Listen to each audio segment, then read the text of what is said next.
oh dear Lord, if I am pregnant, I am losing this baby today.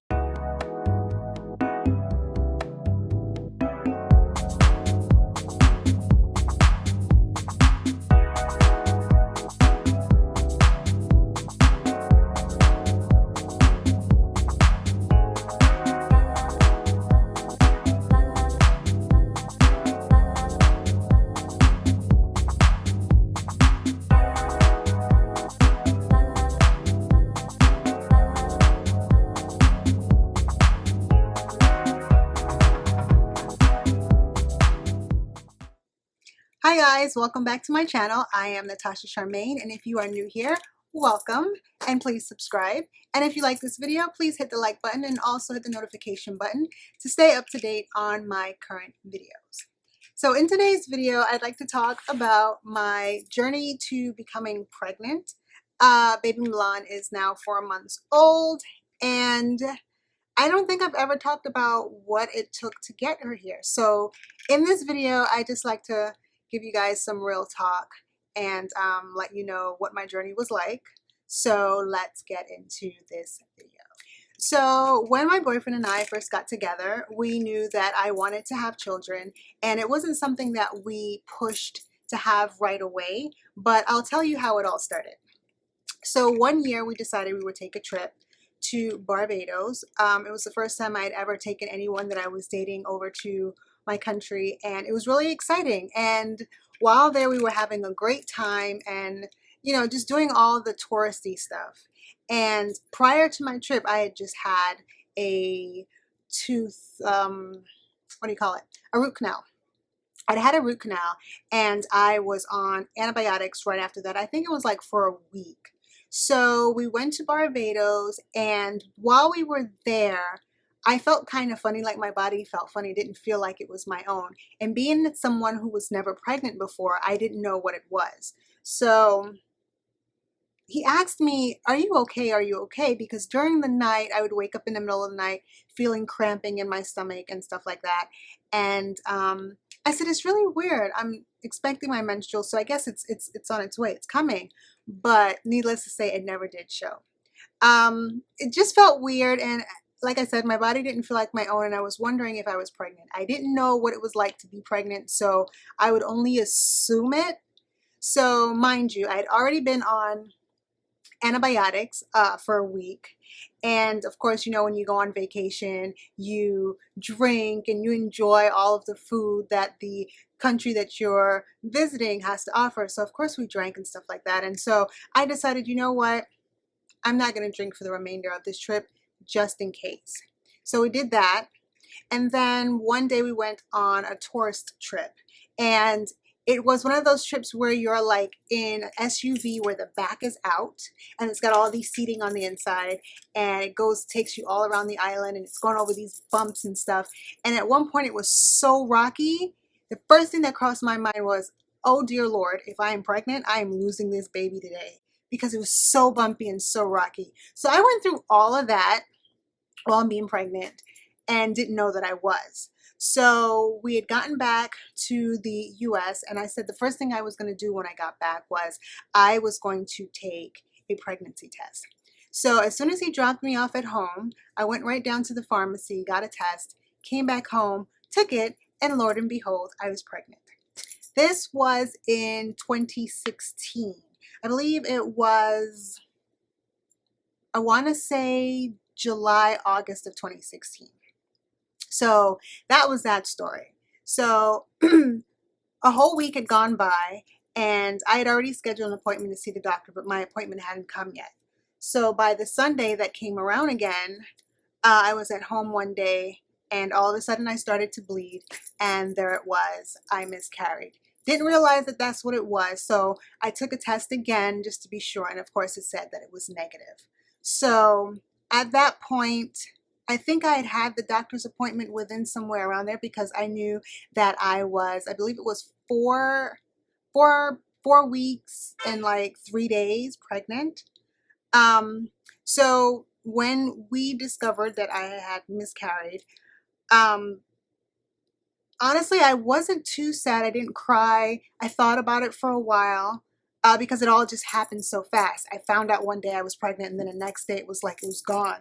And I'm like, it was like a whirlwind. I like got whiplash or something just from the whole experience. It went literally so fast. So I almost didn't have a moment to process all that was happening.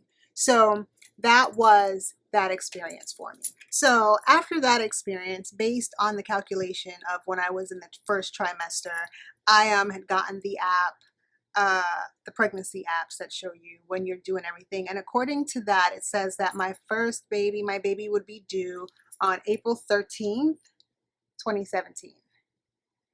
So I thought that was pretty cool. Like, again, I was excited, but you know, in hindsight, who knew what was going to happen? Fast forward on to 2017. So we had August, September, October, November, December 2016, then January 2017, February, March, April, May. So May 2017, we decided that we were going to take a trip to California. I have always been in love with California. As a kid, I always knew that when I grew up, I'd live in California. I thought I was going to go to UCLA. Like, I was obsessed with California as a kid, and it was something that just went with me for the rest of my life. So as I became an adult, I was like, you know, I really need to go to California. So for my honey's birthday, I decided, let's get a ticket, let's go to California. So we headed out to Cali, and before heading out to Cali, I became pregnant again. So it seems like I was always traveling or always on a flight or a plane or something every time I was pregnant. So we headed out to LA, and we spent the entire time out there. We had a really good time. And again, you know, not being able to drink alcohol and indulge in that. So we enjoyed it all that we could. And we came back, and I had a doctor's appointment right when I came back. So when I came back, I found out that I was something like 7 weeks. And I was actually really pretty excited, but still a little bit nervous because of what had happened the last time. So right after the doctor's appointment, we were excited. We just came back from California. We were ready to live life and start making plans and everything. And that night, I started spotting. And I got nervous again. And I said, this can't be what I think it is. So the next day, well, you know what? I didn't even make it to the next day. I think what ended up happening was I started cramping and the bleeding got heavier. I remember. And then it got so unbearable. Like, it was like 12, almost 1 o'clock in the morning. And I had to have my honey call. I said, please just call the doctor's office. So you call the doctor's office. Well, the number that we have for the doctor. And we left the message that it was an emergency. And they said, if it's an emergency, they gave us another to call. So we called that other number and we left a message for her, and her phone was dead. When she did receive the message, she called right away and said, go straight to the hospital. So we went to the hospital, and of course, you've got several doctors poking and probing at you. And of course, they confirmed that yet again, I'd miscarried. So because I was so much further along this second time than I was the first time, they actually had to do the surgery where they went in and just basically cleaned everything out. So we were up all morning from the time we got to the hospital, which was like 1 o'clock in the morning, all the way until, I don't know, maybe 6 o'clock in the morning. I had seen several doctors throughout the course. They're all asking, have you been pregnant before? Have you miscarried before? So on and so forth.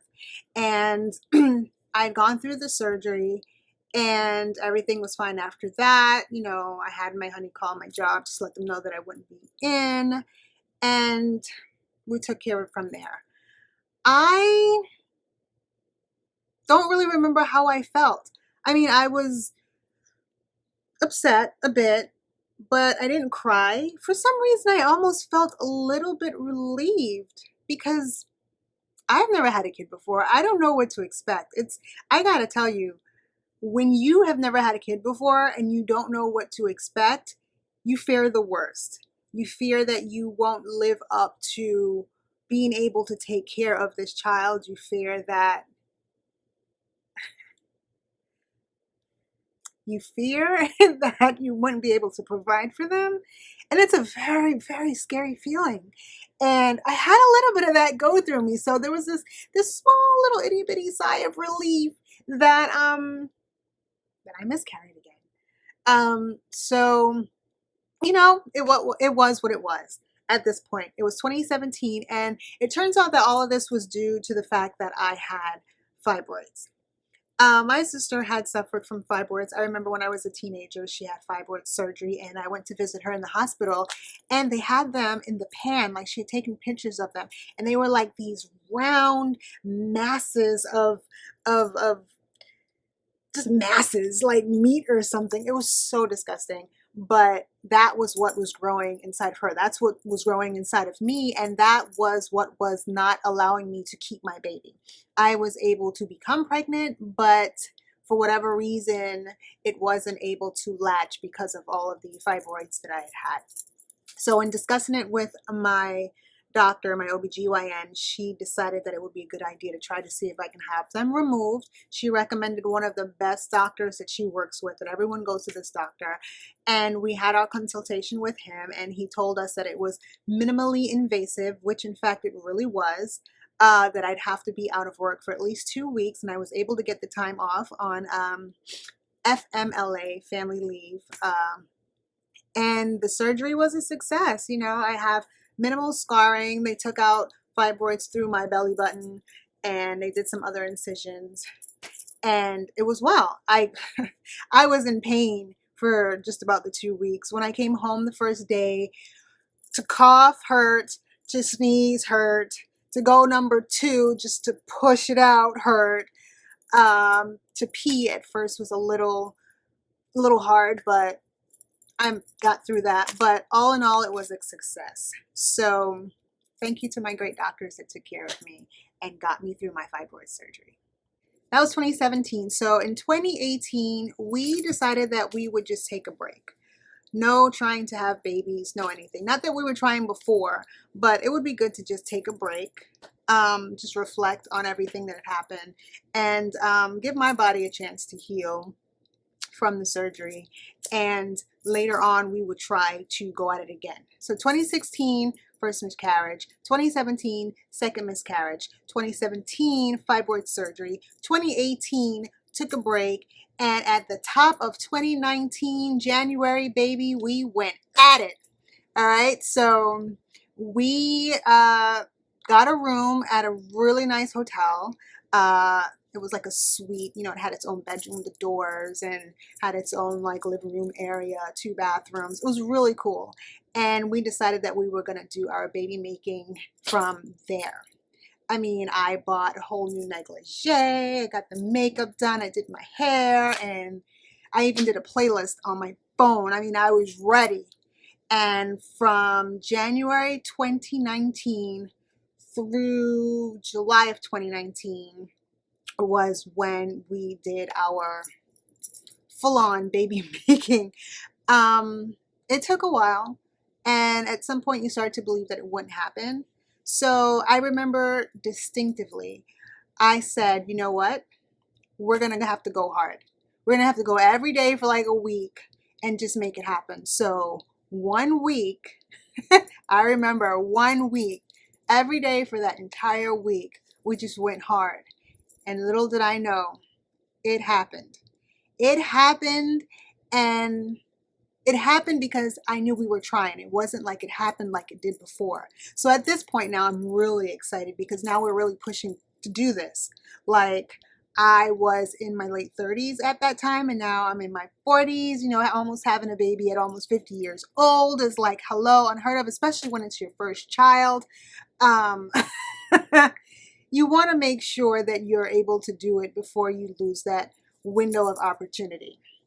So because of the fibroid surgery, I was able to have baby Milan. And, I just want to say to mothers out there, not mothers out there, to women out there who are trying to have children, you have to keep going. Don't give up hope.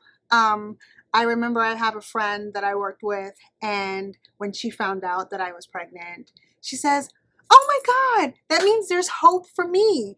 And what that meant, I hadn't thought of it that way, but what that meant was for her, a woman in her late 30s who wasn't dating, who wasn't married, anything, she still had a chance to be able to, I guess, meet someone, develop a relationship, decide that they want to have kids together, and that she could one day have children.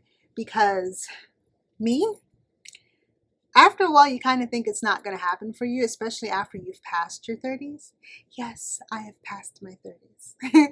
And what I want to say is that you want to just try to keep yourself healthy. I'm someone who, I don't smoke, I don't do drugs, I barely take aspirin. I'm a runner. I exercise when I find it necessary, but I do run. I don't, like I said, I don't smoke. And I drink occasionally, like socially, you know. I take care of myself. I'm very careful about the things that I put into my body. And at 43 years of age and having my first baby, I'm an inspiration to some women. And, you know, they look up to me in a sense that I can do it, they can do it also. And I say, yes, you can do it also. Just take care of yourself. Drink your water. Take whatever supplements you need to take. You know, make sure you're eating your vegetables. You know, all the things that we're taught to do that we don't like to do and that we don't want to do, do. Because those are the things that are going to keep you healthy, and those are the things that are going to help nourish your body so that you can breed this baby. Baby Milan is a blessing to me, and I thank God that I was able to have her and bring her into this crazy world. Why do we do that? Why do we do that to children? Why do we bring them into this crazy world?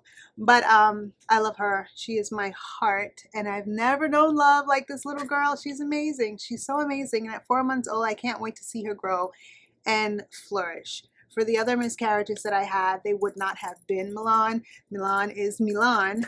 And I'm so grateful for her. So I thank you guys for watching this video, and I will see you in my next one. Bye.